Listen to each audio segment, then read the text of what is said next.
Early next morning, Percy was waking up at Croven's Gate Station, and all of a sudden, Gordon pulled in with his morning express train. Well, little Percy, what is this I hear of you and being afraid of some ghost? Bah! This is the most ridiculous thing I've heard all week. Believe me, James has said some ridiculous things. I'm not ridiculous, Gordon. I know what I saw. Sure you do, said Gordon. And before Percy could retort, Gordon chortled away. Never mind him, said Duck. Look, I'll go down on the branch today and re-rail that truck. You just stay here. Are you sure, Duck? What if the ghost gets you? Don't worry, no. Some ghost won't scare me. He puffed away.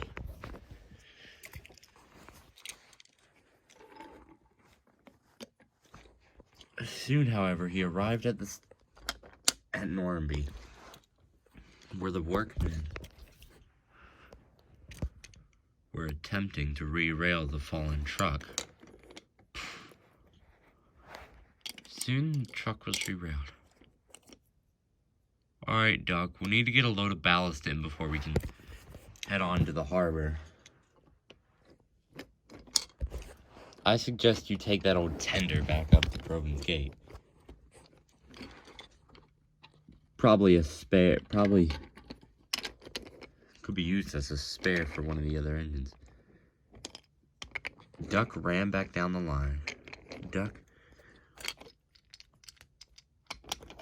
was soon pushed his way through the bramble and coupled to the tender.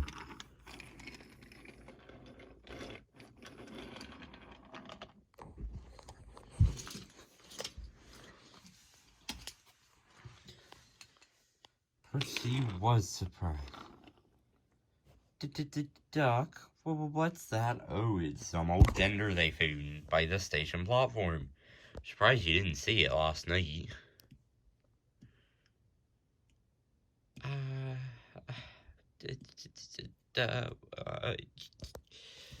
Percy, are you alright? Don't tell me this is more like ghost nonsense.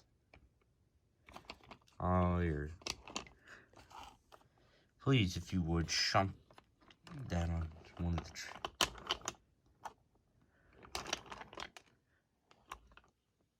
Percy did so.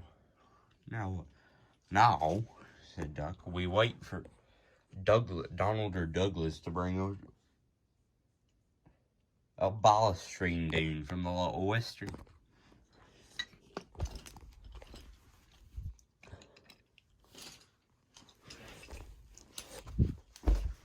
Meanwhile, on the Little Western, Douglas had a bit of time before he was meant to leave, so he decided to talk to Mike. Hi, Mike. I'm sure you little laddies have been busy lately with all these extra ballast trains. Yes, and I'd prefer it if we weren't. Do you know how much extra work we've had because of this new restoration project? Too much. For mine or anyone else's liking. Okay, you wee laddie. It can't be that bad, said Douglas as he shuffled off to couple to the front of his train. Anyway, I must be off.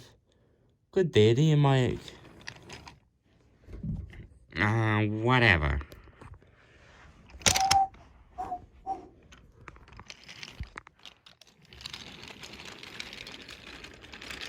Although Douglas hadn't told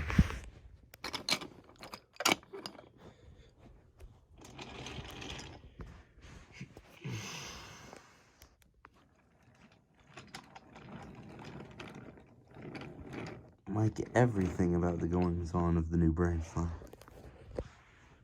He stopped at Tidmouth to wait for his signal. Oi, Oliver.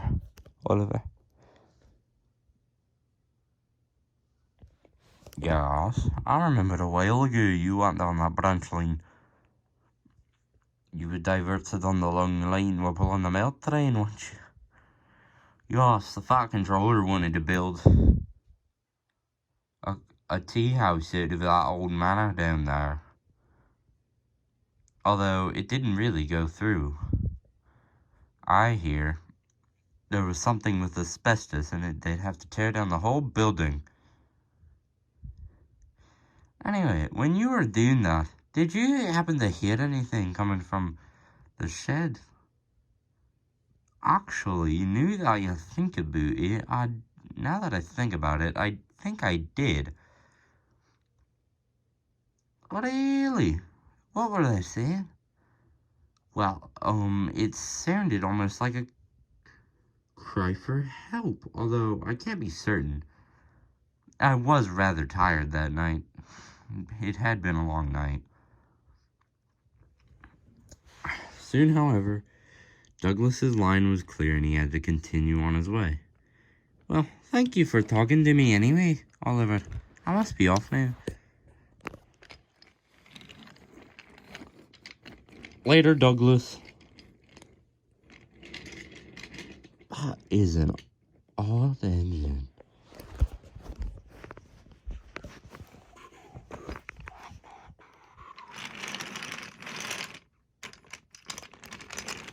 Douglas couldn't help but thinking about the mess as he traveled down the line.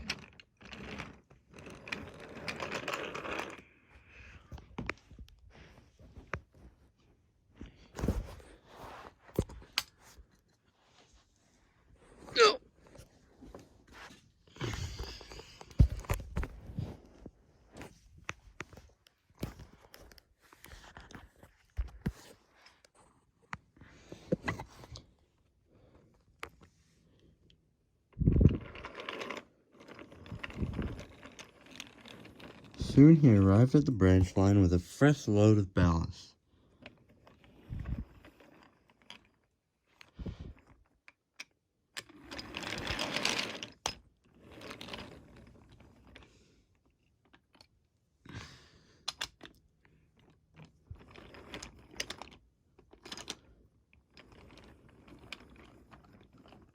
Okay, what's that? Said Douglas. Oh, it's some old tender we found at the platform.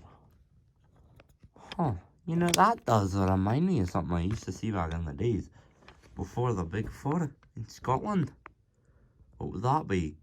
The Great Northern Railway ran trains up there, you know. I used to see a couple of their express engines. Sterling singles they were. Some of the most impressive engines I've ever seen. And this looks identical to some of their tenders, although it's not in their livery. Their livery was apple green, like their linear. This isn't even close to that. It's almost like the old Southern and mainland colours from what Edward talks about them. Huh. How interesting, said Duck. Anyway, would you be able to take that goods train back? James has been delayed again. Okay, let me guess. Something about his paintwork. Yes, you know how he is too. Heard about that ghost. And refuses to come anywhere near the branch. Alright, well, I best be off.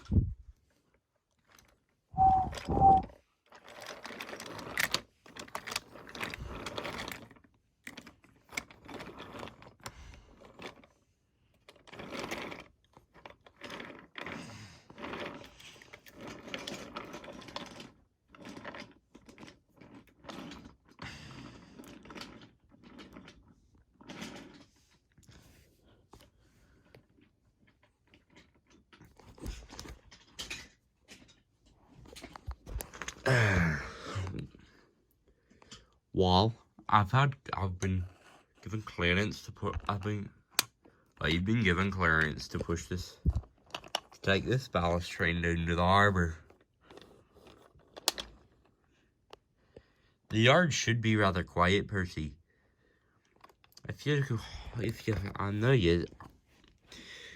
you don't want to, but if you could take that goods train down, if you could take that flatbed down to the down to the station, it would help me out a lot. Anyway, toodaloo, must be going now. Duck reversed.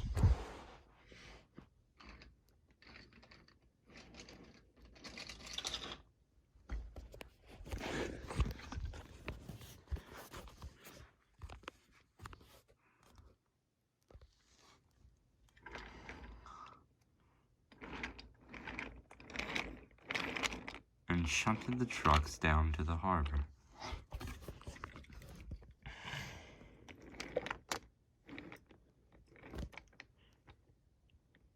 As he stopped,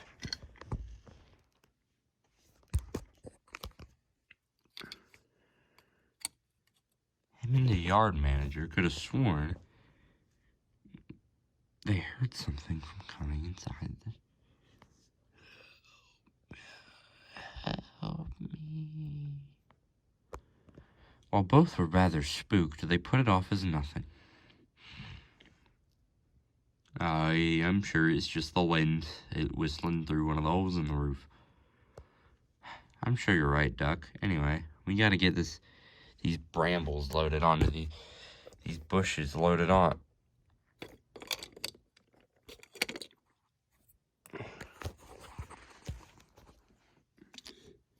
With help from Duck's crew, it didn't take them long to get a few of the trees and bushes loaded into the flatbeds. Right now, Duck, could you move the crane? Of course. Now, Percy should come along to take these soon. You just wait here until he does. Alright, sounds good.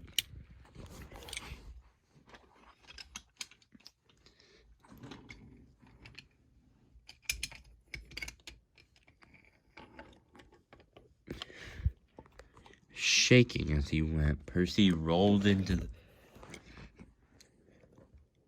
the yard to collect the trucks.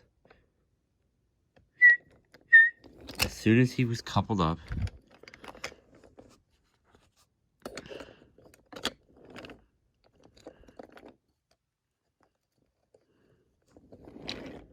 he bolted out.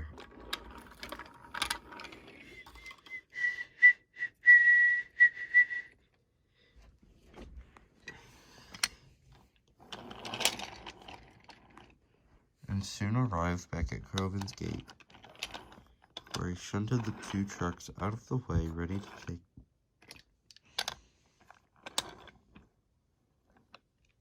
the new wagon down.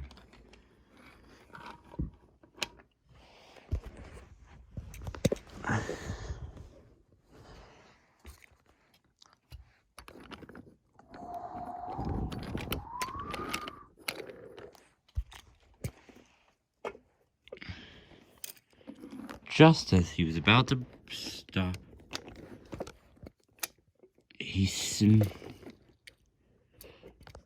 wind blew open the shed door and he slammed into something inside. Percy, are you alright? Yes, but there's something in there. Duck, you'll need to pull it out. Alright, Percy, if you say so.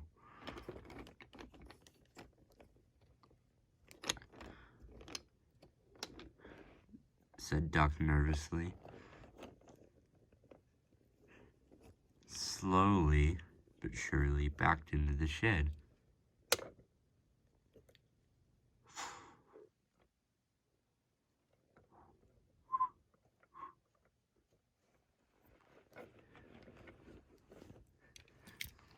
The yard foreman watched with interest.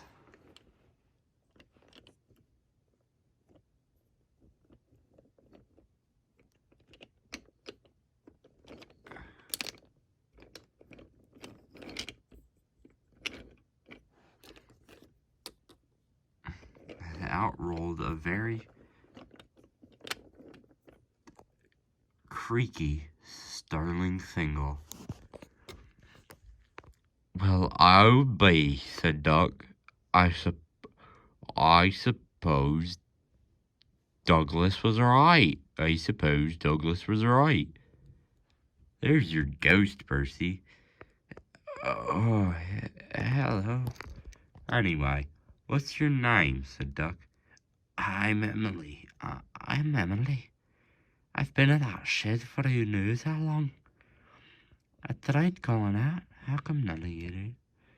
Percy, embarrassed, spoke next. Well, I thought you were a ghost. Oh, it's alright.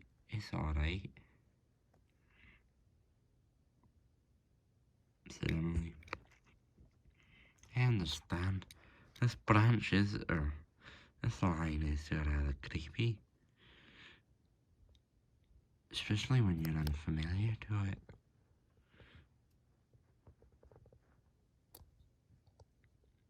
Anyway. How long have I been in there? It's the year 2000. It's the year 2022. What? I was put in that in 1922. You're telling me you've been in that shed for 90 years? I suppose so. Oh dear.